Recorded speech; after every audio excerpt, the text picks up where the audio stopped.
Olá, boa noite, amados e amadas do Senhor Jesus. Estamos aqui nessa noite, mais uma vez, para adorar ao nosso Deus e agradecer a Ele por mais uma semana vencida e também para clamarmos as ricas bênçãos do Senhor por mais uma semana que iremos começar a partir do dia de hoje.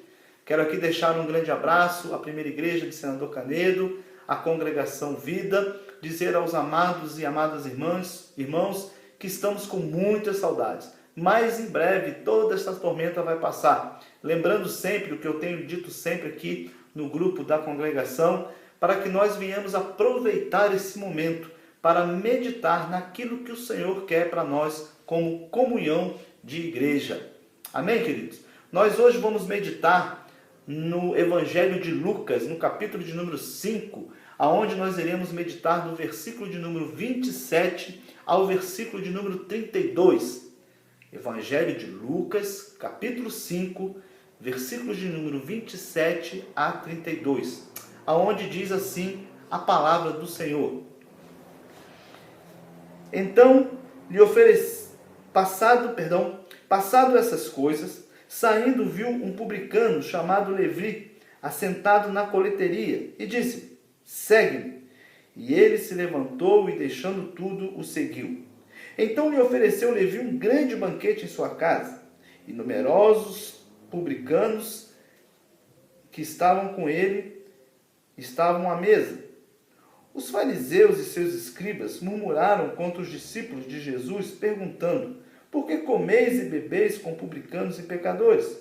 Respondeu-lhes Jesus: os sãos não precisam de médico, e sim os doentes. Não vim chamar os justos, e sim os pecadores ao arrependimento. Vamos orar, meus irmãos? Senhor Deus, lida foi a Tua palavra. Agora, ó Deus, que o Senhor venha nos usar, ó Deus, com poder e glória para falar à Tua igreja. Adoramos ao Senhor, ó Deus, na beleza da Tua santidade. Sabemos que o Senhor é um Deus santo, mas eu quero nessa noite pedir ao Senhor que o Senhor venha me usar, ó Deus, mesmo um pecador, mas que o Senhor venha me usar, ó Deus, para falar à Tua igreja. Assim, ó Deus, eu agradeço ao Senhor, em nome de Jesus. Amém. E graças a Deus. Amados, quando eu leio esse texto, quando eu vi esse texto aqui de Levi, eu acredito que todos os amados irmãos também devem pensar desta forma. Aqui nós nos lembramos de quando Deus nos chamou para a nossa caminhada com o Senhor.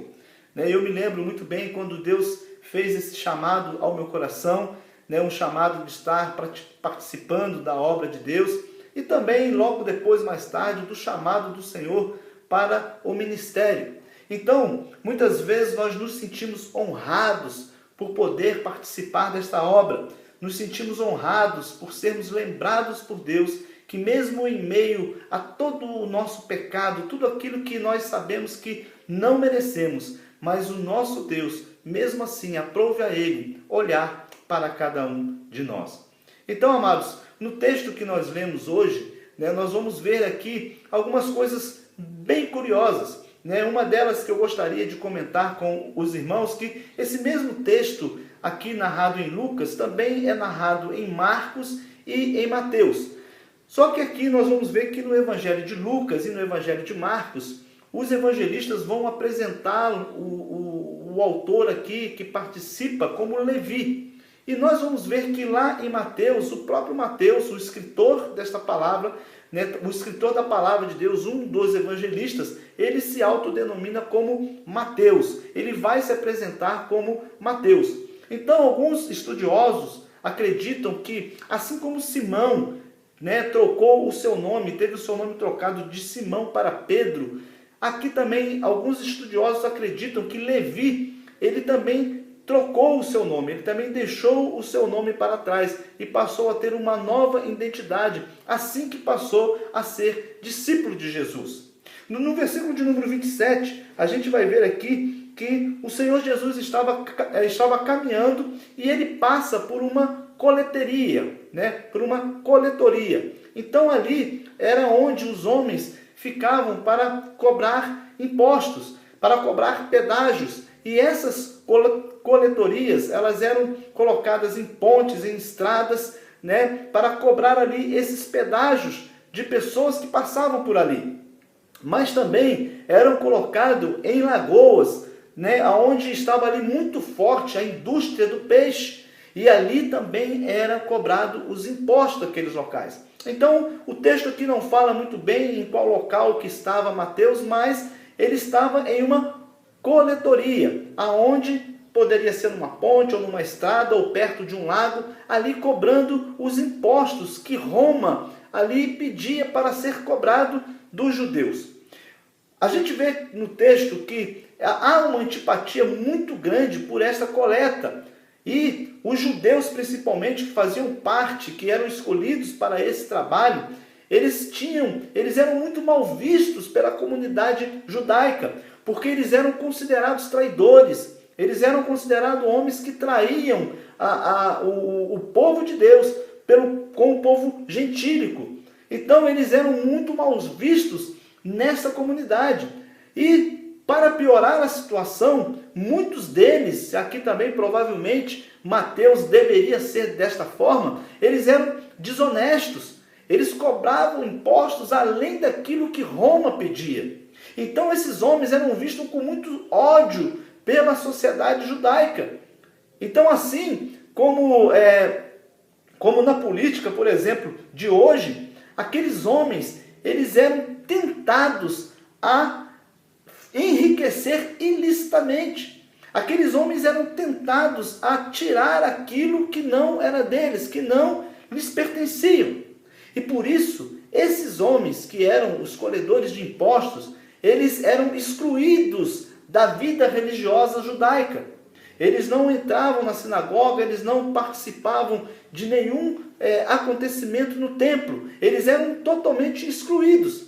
E no versículo de número 28, a gente vai ver que Jesus passa por um desses homens, chama-o e a palavra de Deus diz que imediatamente levantou-se e foi a ter com Jesus. Então, esse texto aqui, essa parte onde Mateus ele se levanta e vai seguir Jesus, se nós formos olhar aqui no texto, o versículo de número 27 começa: passadas essas coisas. Que coisas? Antes disso acontecer, Jesus estava ali numa casa e alguns homens pegaram um homem paralítico e colocaram-o por cima do telhado para que Jesus o curasse. E o curioso é que aqueles homens esperavam que Jesus fosse curar imediatamente aquele homem, mas Jesus ali faz algo diferente. Jesus, ao invés de curar, Jesus diz para aquele homem: perdoados estão os seus pecados. E ali há uma grande murmuração entre os religiosos, dizendo: quem pode perdoar pecado a não ser Deus? E ali Jesus fala, qual é o mais difícil? É dizer: estão perdoados os teus pecados, ou levanta-te e anda. E aí Jesus, ele diz para que todos aqueles que estavam ali pudessem ver que ele era o Filho de Deus, ele disse para aquele homem: toma o teu leito, levanta-te e vai para a tua casa. Então, aqui, esse texto aqui, provavelmente aqueles homens que estavam lá, eram os mesmos religiosos que estavam aqui nessa passagem. Quando Jesus sai deste local e vai andando, ele passa por uma coleteria e ele vê Mateus. E ali agora, ele faz o mesmo milagre que é ali perdoar o pecado daquele homem. O poder miraculoso, do Senhor Jesus na sua salvação. O poder miraculoso e salvador de Jesus. Quando Jesus passa por aquele homem, mesmo um homem pecador, mesmo um homem que não era bem visto pela sociedade judaica, mas o Senhor o chama para caminhar com ele. E ali ele vai mostrar mais uma vez a sua forma miraculosa de salvar as pessoas. No versículo de número 29, o texto vai continuar dizendo que Jesus, Mateus fica tão feliz que ele chama Jesus para a sua casa. Ele leva Jesus para a sua casa e ali o texto no versículo de número 29 diz que eles estavam sentados à mesa. Para um judeu, esse fato de se assentar à mesa com alguém era algo muito especial. Era algo para que eles compartilhavam aquilo que eles tinham de igual. Então, ou seja, ao se colocar assentado naquela mesa, Jesus estava se colocando ali no mesmo patamar que aquelas pessoas. Não que Jesus fosse pecador como eles, mas olhando para os religiosos. Quando os religiosos olham para Jesus, é dessa forma que eles veem a Jesus. E por isso que eles fazem o questionamento, né? Os religiosos provavelmente estavam do lado de fora dessa casa. Eles não estavam ali dentro. E aí, quando eles veem isso, Jesus assentado ali, eles fazem esse questionamento. Então, a palavra aqui que Jesus ele vai usar para aqueles homens, né, quando ele fala aqui, que eles perguntam, né, como que vocês podem comer com pecadores? A palavra pecadores aqui, no termo bem farisaico, era para aquele que não cumpria rigorosamente as tradições judaicas. Então eles falam, quem é esse que come com pecador? Ou seja, quem são esses? Como que vocês podem comer com pessoas que não cumprem a nossa lei, que não participam da nossa lei? E aí Jesus, ele entra e diz, olha, eu não vim chamar, né, os sãos não precisam de médico. Jesus aqui faz uma ironia com aqueles religiosos. Não que os coletores de impostos, as prostitutas, os adúlteros, que eles não estavam doentes, que eles não precisassem de médico. Sim, eles precisavam, sim, também de médico. De fato, eles estavam doentes, eles estavam mortos nos seus delitos e nos seus pecados. Mas o que Jesus ele vai colocar aqui quando ele põe num ponto de vista de que os religiosos eram saudáveis, mas, na verdade, o que Jesus está querendo aqui é refutar a hipocrisia deles, a hipocrisia daqueles homens. Então, amados, eu gostaria, nessa noite, visto todas essas coisas, todo esse cenário histórico, eu gostaria de comentar com os amados irmãos aqui uma frase de Jesus, quando ele diz, segue-me. O que essa frase hoje, ela pode, o que ela fez na vida daqueles homens naquela época e o que ela pode fazer também na nossa vida hoje? Essa palavra aqui, segue-me, eu gostaria de ver aqui 3 aspectos desta palavra dentro desse texto. O primeiro aspecto é o convite de Jesus é dirigido a todos. O versículo de número 28 vai nos explicar um pouco melhor isso, né? E levantou-se e deixando tudo o seguiu. Então, o convite é dirigido a todos. A todos quem? Quem são esses todos? Então aqui é bem claro para nós. É os que deixam tudo por amor de Jesus. É aqueles que abandonam tudo, abandonam o seu eu, abandonam o seu ego, largam toda a sua vida passada, tudo aquilo que era no passado, simplesmente para seguir a Jesus. Então essa aqui é a primeira parte, o convite é para todos. Eu e você, nós também recebemos esse convite que o Senhor Jesus um dia, quando estávamos perdidos no mundo, no lamaçal de pecados, mas Ele nos chamou, olha, vinde, e nós o seguimos.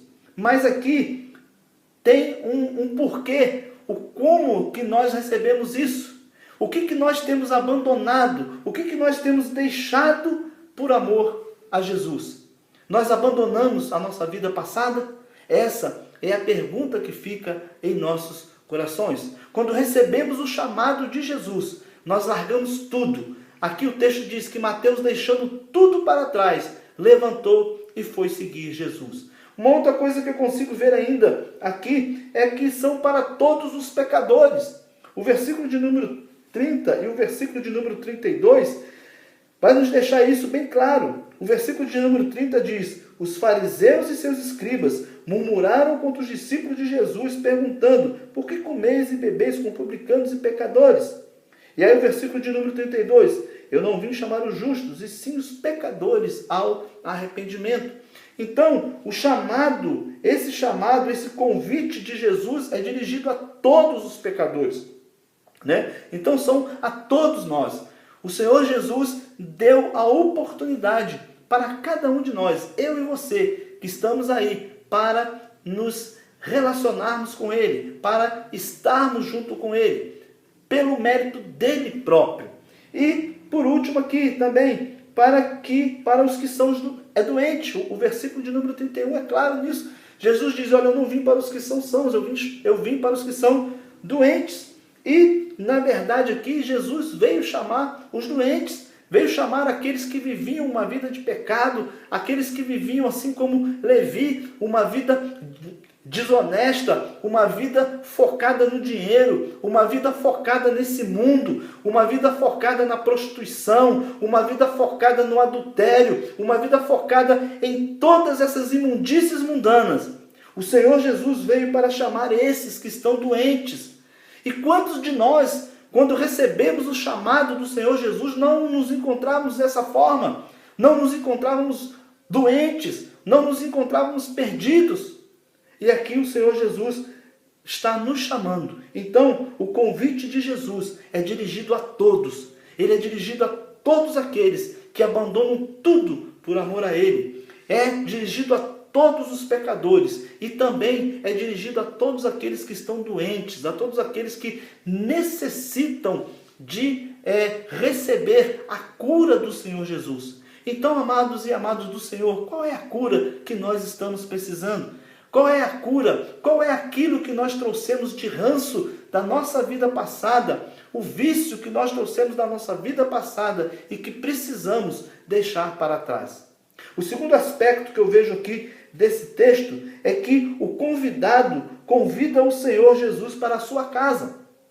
Então, ou seja, primeiramente, o Senhor Jesus ele faz o convite para todos. E aquele que é convidado, a primeira coisa que ele faz aqui, no versículo de número 29, então lhe ofereceu Levi um grande banquete em sua casa. A primeira coisa que aquele que é chamado, ele faz, o que é convidado, ele leva Jesus para a sua casa.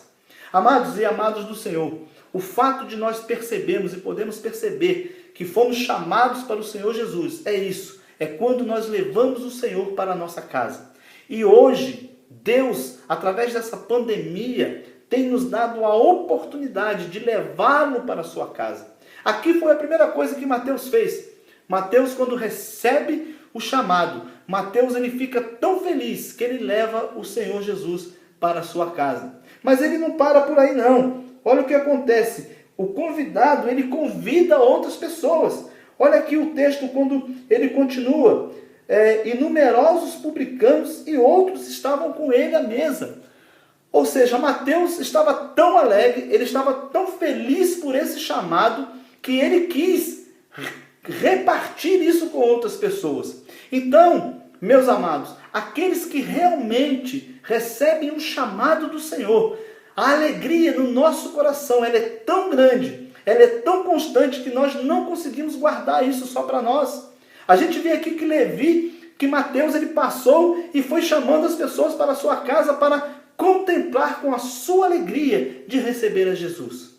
Se você já recebeu a Jesus na sua vida como o único e suficiente Salvador de sua vida, uma das coisas que são bem perceptíveis é que você, além de levar Jesus para a sua casa, você chama outras pessoas a estarem com Jesus. E eu gostaria de fazer uma pergunta aqui hoje, nessa noite, para os amados e amadas do Senhor Jesus. Quantas pessoas você já levou para Cristo? Quantas pessoas você já chamou para compartilhar esta alegria de estar em Cristo Jesus? Porque, meus amados, se nós não convidamos ninguém, se nós não chamamos ninguém, a palavra de Deus diz que a boca fala o que está cheio o coração. Do que está cheio o seu coração? Infelizmente a gente vê crentes falando somente de pandemia, pandemia, doença, doença e doença, e pandemia, pandemia. Nós não vemos em um minuto alguns crentes, e aí eu digo aos meus amados irmãos de Petrópolis, Rio de Janeiro, de Minas Gerais, a gente que tem as nossas redes sociais, eu venho acompanhando muitos crentes que só postam coisa de pandemia, só postam coisas de doença, só falam de doença. Aonde está focado o nosso coração? É um momento que nós temos para evangelizar, para falar de Cristo, para falar do amor de Jesus. Estamos perdendo o nosso tempo falando de doença, focando no problema e não focando na solução deste problema. Então, amados, o convidado aqui, ele convida outras pessoas. Aquele que tem a alegria da salvação no seu coração, ele não consegue se controlar, a não ser levando outras pessoas. E também, o que não compreende isso, vai reclamar. As pessoas que não compreendem isso, nós vamos ver aqui no versículo de número 30, os fariseus e os escribas murmuraram contra os discípulos de Jesus, perguntando: por que comeis e bebeis com publicanos e pecadores? Então, aquelas pessoas que não receberam, que não têm a Cristo, vivem murmurando, vivem reclamando. Olha, por que disso? Por que daquilo? Aqueles homens haviam acabado de ver o milagre de um homem que era tetraplégico, que aquele homem que desce em um leito, e ele vai ali e o Senhor, Jesus faz com que ele volte para a sua casa carregando o seu leito. Aqueles homens ali viam vários milagres, mas infelizmente o fato de ser religioso não quer dizer que tenha a alegria da salvação dentro de si. Às vezes, amados e amadas do Senhor, nós temos que prestar atenção. A igreja não salva. A igreja, ser membro de uma igreja, ser batizado, fazer a pública profissão de fé, não é isso que vai salvar. O que salva é a alegria da salvação que está dentro de nós. E se nós estamos na igreja e somente vivemos em reclamações, em murmurações, reclamamos do templo, reclamamos do calor, reclamamos do frio, reclamamos do pastor, reclamamos do conselho, reclamamos da liderança, quando nós estamos com o nosso coração simplesmente voltado a reclamar dos irmãos, a reclamar das coisas da igreja, quando nós estamos com o nosso coração voltado para isso, é porque realmente nós não compreendemos esse convite. Aquela pessoa que vive reclamando, que vive murmurando, que vive falando mal de um e de outro, na verdade, essa pessoa não recebeu ao Senhor Jesus ainda no seu coração. E por último aqui, eu gostaria de deixar aqui o terceiro aspecto aqui desta palavra. O que nos oferece Jesus quando aceitamos esse convite. Então, a primeira coisa aqui, o convite de Jesus, ele é dirigido para todos nós. O segundo aspecto aqui é que o convidado, ele convida o Senhor para a sua casa e convida outras pessoas. E por último aqui, o que nos oferece Jesus quando aceitamos esse convite. Amados, é simples, né? O Senhor Jesus, ele conduz a nossa vida das trevas para a luz. O Senhor, ele nos tira da escravidão do pecado para a liberdade. O Senhor Jesus, ele nos tira da ira de Deus e nos leva para a sua maravilhosa graça. O Senhor Jesus, ele nos tira do desespero para nos trazer a esperança. Enfim, para uma vida abundante. João 10:10 diz: eu vim para que tenham vida e a tenham em abundância. Então, qual é o que nos oferece Jesus quando nós aceitamos esse convite? Ele nos oferece a luz, ele nos oferece a liberdade, ele nos oferece a esperança. E quando nós não temos isso dentro de nós, quando qualquer coisa que aconteça dentro do âmbito do mundo, nós nos desesperamos, nós ficamos, é porque nós não estamos recebendo esse oferecimento de Jesus em nossas vidas. Amados e amadas do Senhor, eu quero concluir aqui dizendo que os que ouvem e atendem ao convite e vão até Ele com o firme propósito de segui-lo, terão suas vidas enriquecidas, tanto na vida presente quanto na vida futura.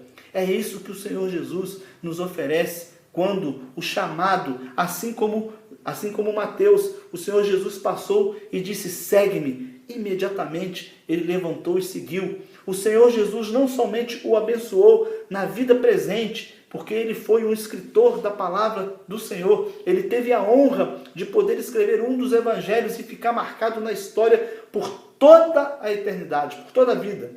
Mas também ele teve a sua bênção na vida futura, porque Mateus com certeza está nesse momento gozando da vida futura com o Senhor Jesus. Então é isso, amados, que o Senhor nos oferece. Então eu gostaria de deixar aqui duas aplicações aqui para nós nesse texto que nós hoje lemos e falamos. Amados e amadas do Senhor, o que o Senhor Jesus quer da nossa vida nessa noite? O que o Senhor Jesus quer conosco? Ele quer que nós venhamos a segui-lo e receber esse convite com alegria. Que nós possamos, a partir do dia de hoje, levar Jesus para a nossa casa. levar Jesus para os nossos amigos, levar Jesus para os nossos parentes, irmos para a internet, para as redes sociais. Infelizmente, jovens, adolescentes que só usam as redes sociais para postar fotos, para colocar coisas no status. Vocês são chamados para estar ali levando a Jesus para os seus amigos da escola, para os seus amigos ali do cursinho, para os seus amigos da faculdade. Foi para isso que nós fomos chamados. Nós não fomos chamados, amados, para ficarmos vivendo a vida que vivíamos lá atrás. Não, nós fomos chamados para transformar vidas. E a segunda aplicação que eu gostaria de deixar aqui para os amados do Senhor é que nós possamos sentir em nós essa salvação de Cristo Jesus. Que nessa noite você possa ouvir esse chamado e que você possa entender que tudo isso que está se passando ali do lado de fora, essa pandemia, amados e amadas do Senhor, nós não estamos aqui querendo descumprir regras, mas eu quero somente dizer aos amados irmãos, fiquem em paz, façam aquilo que estão ordenando a fazer e fiquemos em paz. Porque se, como o apóstolo Paulo diz, para ele, viver é Cristo e morrer para nós que somos salvos é lucro. Não estou querendo dizer com isso que nós temos que morrer, não. Mas eu quero dizer que nós temos que ficar em paz. Nós temos que ter paz no coração. Infelizmente, muitos cristãos hoje não estão sem paz. Estão vivendo uma vida de ansiedade, uma vida de temor. Mas muitas vezes, amados, nós tememos as coisas do mundo, mas não estamos temendo as coisas do Senhor. Deus tem nos dado uma oportunidade de trazermos a alegria do Senhor Jesus para dentro da nossa casa. Deus tem nos dado a oportunidade de multiplicar as palavras que estão sendo pregadas todo dia, né? O pastor Deneval, o pastor Enéas, nós temos colocado nos grupos da primeira igreja, nós temos colocado no grupo da congregação palavras de vida, para que os irmãos compartilhem, para que os irmãos ouçam, para que Deus trabalhe nos nossos corações. E por isso, amados, isso é uma oportunidade rica que Deus está nos dando, de estarmos entendendo que tipo de comunhão estamos vivendo hoje, o que eu posso melhorar quando eu voltar a estar com os meus irmãos, o que eu posso fazer. Não é momento de crítica, mas o fulano não me ligou, o fulano não mandou mensagem. Não é época de crítica, é época de olharmos para dentro de nós e não olharmos para o outro. Eu vejo às vezes muitas pessoas dizendo, eu vou agora a partir dessa pandemia, foi boa porque eu estou vendo aqueles que se preocupam comigo e etc, etc. Não, irmãos, não é hora de olharmos para os outros, é hora de olharmos para dentro de nós, olharmos para nós mesmos. Quem sou eu como cristão? Quem é o pastor Márcio como cristão? O que eu preciso melhorar como pastor? O que eu preciso melhorar como amigo? O que eu preciso melhorar como marido, como pai? O que eu posso melhorar? O que eu tenho que melhorar para servir melhor ao meu Deus? Que essa palavra fique nos nossos corações. Amém? Vamos orar? Senhor Deus, nós te adoramos. Louvamos o teu santo nome, ó Deus, na beleza da tua santidade. Muito obrigado, ó Deus, pela tua palavra, que trouxe vida aos nossos corações. E que a partir de hoje, ó Deus, com esse chamado, assim como Mateus, que nós também possamos, ó Deus, transformar vidas, que nós possamos, ó Deus, ter a alegria da salvação dentro da nossa casa, que possamos levar o Senhor Jesus para dentro do nosso lar, para que possamos levar o Senhor Jesus para os nossos amigos, para aqueles que nos cercam e também para aqueles que nos perseguem, que possamos, ó Deus, receber a alegria desse chamado do Senhor, que é a bênção de ter a paz de Deus aqui nessa terra e a certeza de ter uma vida futura com o Senhor Jesus, em um local onde não haverá mais dor, onde não haverá doença, não haverá pandemia, não haverá nada a não ser a presença do Senhor Jesus, alegria, gozo e paz. Que nós possamos, ó Deus, estarmos focados em Cristo nesse momento, e não em nós. Assim, ó Deus, eu oro ao Senhor, pedindo ao Senhor, ó Deus, uma bênção, uma semana abençoada para cada um de nós, para cada um, que nós possamos, ó Deus, receber do Senhor a alegria, a graça maravilhosa da nossa salvação. Assim eu oro, Deus, entregando ao Senhor as nossas vidas, em nome de Jesus. Amém e graças a Deus. Amados irmãos, Fiquemos na paz do Senhor Jesus. Tenha uma boa semana. Que o Senhor nos abençoe. Amém.